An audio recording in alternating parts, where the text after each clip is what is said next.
easy. They run into some younger teams in particular who are the floor is wide open. Sacramento, another team that shot the three ball very well in the first half. They really outplayed the Lakers in the paint. These slow starts with these young teams are jumping out there, but in the third quarter, they seem to correct themselves.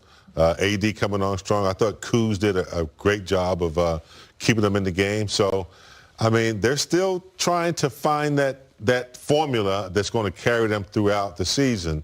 And until they do that, they're going to run into some tough starts and some teams that are, going to challenge them. And the season's long. Yeah. And so far, when you look at the positives, right, the Lakers 9.9 plus side in terms of differential in points per game, which means they're not going to necessarily have a lot of 1-point, 2-point games. So for Frank Vogel, the coaching staff, for these players that are still learning one another, being in these close games, figuring out how to score late, how to defend without fouling late, etc., you can't practice these things more so than what you're going to see in the game. So those are good things about being in these situations, even against teams like Sacramento. And speaking of scoring late, we got to tip our hat to KCP, who found his rhythm there in the fourth. 16 overall, 12 came in the fourth on 5 of 6 from shooting. Things have not gone the way he's wanted them to this season. He was inserted into that starting lineup and found some rhythm down the stretch. Yeah, I mean, 2 nights ago, he was having x-rays on his ankle. I mean, they were worried about the sprain that he had. He was injured in the game. Kind of questionable about if he would play tonight or not, but nothing questionable about his game in that fourth quarter. He was on fire. Found a way. Let's go back out to Staples Center. LeBron is with Mike Trudell. All right, LeBron, you had to do a little extra work tonight. I suppose on that last play, though, that's part of the reason you have Anthony Davis, even if he's not doing as much earlier in the game in this case. Listen, when you got AD at the rim, he can make up for a lot of mistakes. But we played it perfectly. We did not want to allow them to be out on the perimeter, make them drive, and got Harrison off balance a little bit, and AD took care of the rest.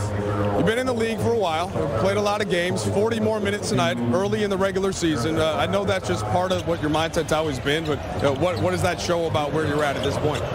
Well, I mean, the best thing about it is the last game I got to sit the whole fourth. So it's going to be games where I got to play high minutes. Obviously, Coach Vogel definitely doesn't want that, and we want to try to keep those minutes down. But we also want to continue to play great basketball, and I felt really good tonight. So, nevertheless, start the process of getting ready for Sunday, starting right now when I get in the locker room. I guess we got a hint of how good you feel on that dunk on Bjelica. At what point do you realize you're going to go a little bit higher even than usual? I just feel great, man. I feel great. I've been saying it all year, just to have my spring back, to have my quick twitch back, just to be me again. I feel great, and for me, it wouldn't be possible without my teammates and my coaches putting me in position to be successful, and that's it. Last thing for you, you guys have basically taken care of business early this season. What does that do for the team as you try to grow together and build into the rest of the season? Well, we got to have a next man up, attitude, and next man up was KCP tonight.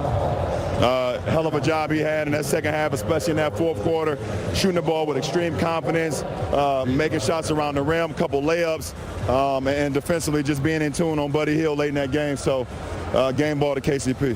All right, LeBron, appreciate it. I appreciate it. LeBron James, yet another big effort from him, carrying the Lakers to a win, 99-97.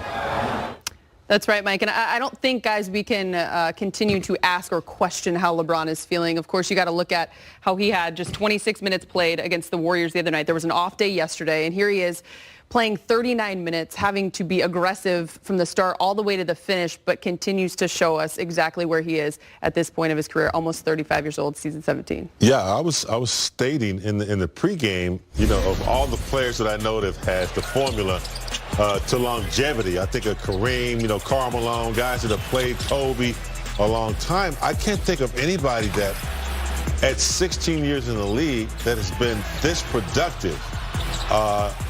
Playing like a 24-year-old with that youth body and the way he keeps himself in shape. He has the wisdom, but he's somehow been able to maintain the youth of the body as well. I mean, he was injured last year, but his formula, I know he spends about $1 million on his on his physical therapy and all that stuff, but nevertheless, man, he has the formula to longevity at this point.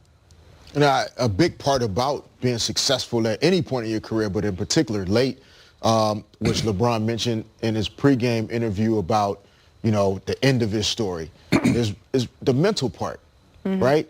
And still having the desire and the passion to train and be disciplined and stay focused mentally that then allows your body to be at its best. And that's what's really impressive about what LeBron has done so far this season is mentally he's really, really sharp and clear about what his goals are and what he's trying to accomplish this year. He's not bored. He's not playing as though he doesn't have anything to prove, even though he's not trying to do it for anyone else, but himself and his family. And so it's inspiring and it's motivating, and I think it's setting the tone for everyone else. And then, of course, Anthony Davis and, how he's been willing to play his role. Like, all these guys are buying in and fitting in. They're following what the coaches are asking them to do. And it's just a good formula to get out to a strong start this season. Yeah, this is a tricky part of the schedule for the Lakers. I know it's still really early in the season, but starting tonight, their next 8 games are against teams with losing records. There's no Boston in there, no Clippers, no Philly, no Denver or Utah. So they're going to have lulls like this. And it's really important to see LeBron James, the washed king, according to some, jumping in there and just dominating like he did tonight, really pulling the Lakers to victory. Can't forget Anthony Davis, obviously. Not only did he have the block shot on the last play of that game, 90 seconds left. He kind of pushes Bogdanovich. He catches him midair, and Bogdanovich just kind of throws it away, turnover for the Kings. And then about 45 seconds later, he forces Buddy Hield into an air ball three-pointer.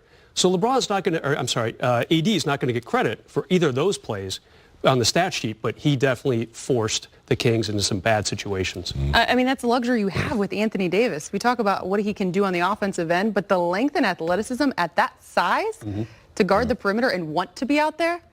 Well, that's why switching is so critical in today's game. If you have a big like that, a 7-footer that can go out and switch and guard a guard and force turnovers and air balls, that's an extra asset to have. Whew. All right, in case you missed it, let's head out to Staples. Let's check out the highlights. Of course, AD, you see him there. No minutes restrictions.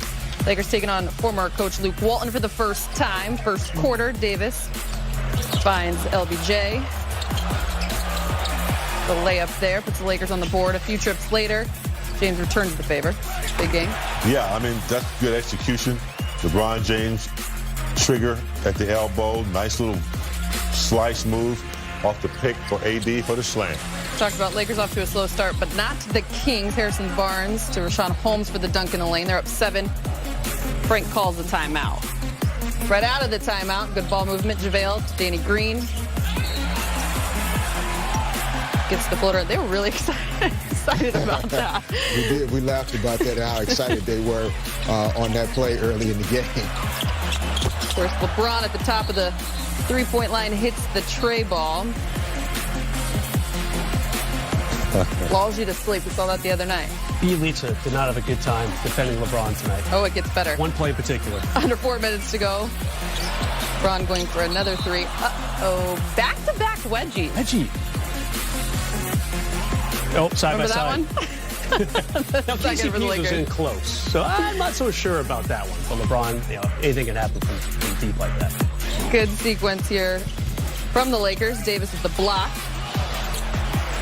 Rondo out and running towards Kuz.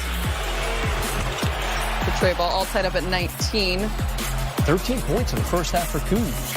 Closing seconds of the quarter. Harrison Barnes. Kings led by 10 after 1. Excited about that. Kings had 30 points in the first quarter. Finished the game with 95, 97. Good pickup there. Yeah. Details. It's not letting the facts get in the way of a good story. Kings on another run. 8 minutes to play. Yogi Ferrell. 3-ball off the screen.